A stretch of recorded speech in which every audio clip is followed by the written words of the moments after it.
Hi everyone, in this video I will teach you about pi correlation, a simple statistical tool used in mathematics in the modern world. By the end of this lesson, you will understand what is pi correlation is, when to use it, and how to compute and interpret the result. So let's begin. So before we start, here are our objectives. You will learn what is pi correlation is, when to use it, how to compute it, and how to understand the result.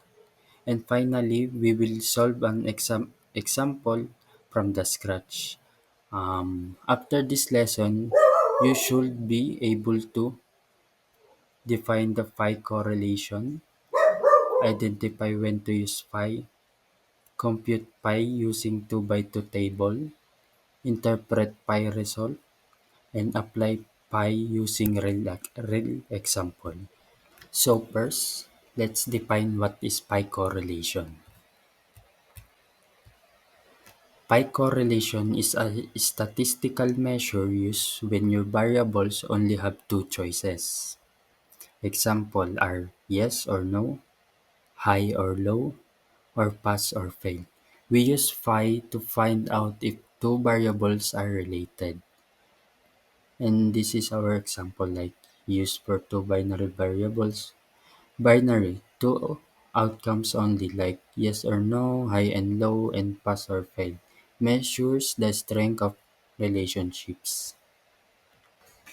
Pi correlation help us to measure how strong the correlation is between these two yes or no choices. It tells us whether the two variables move together or not. So when we use pi?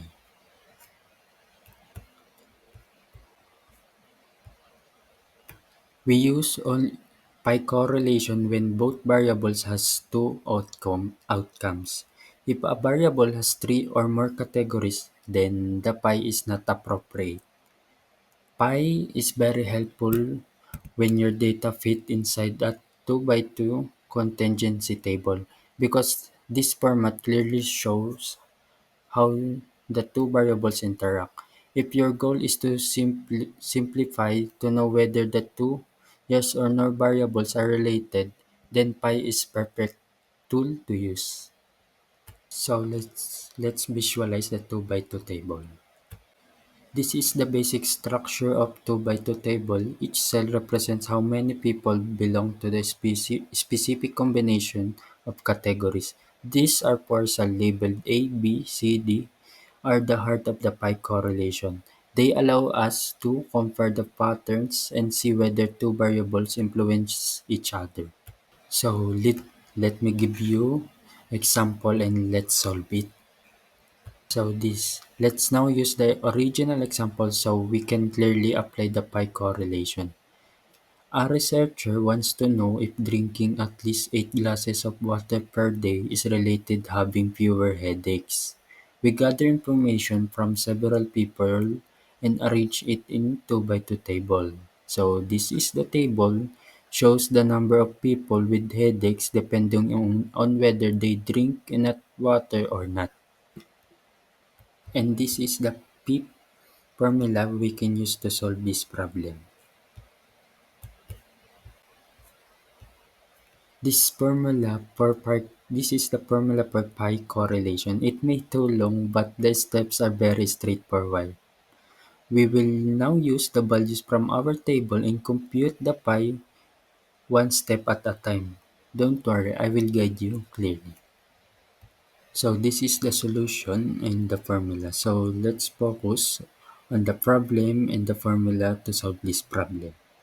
For our given, A is 12, B is 38, C is 30, D is 20. Step 1. Substitute.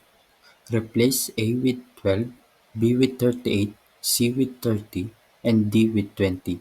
That gives pi equals open parenthesis 12 times 20 minus 38 times 30 close parenthesis over square root of 4 product shown na makikita natin. Step 2. Compute the numerator. 12 times 20 equals 240. 38 times 30 equals 1140. By subtracting 240 and 1140, we will get negative 900. Third step is compute the denominator. So a plus b equals 50, c plus d equals 50, a plus c equals 42, b plus d equals 58. After you get all the values, multiply all of them to each other. Then, after you get the answer, after you get the value, next step is to take the square root of this value. Finally, divide the numerator by denominator. After dividing them, we get negative 0.36. The answer must two decimal places. And for our interpretation, based on our table, negative 0.36 is drinking less than 8 glasses of water a day and experiencing headaches have moderate negative correlation.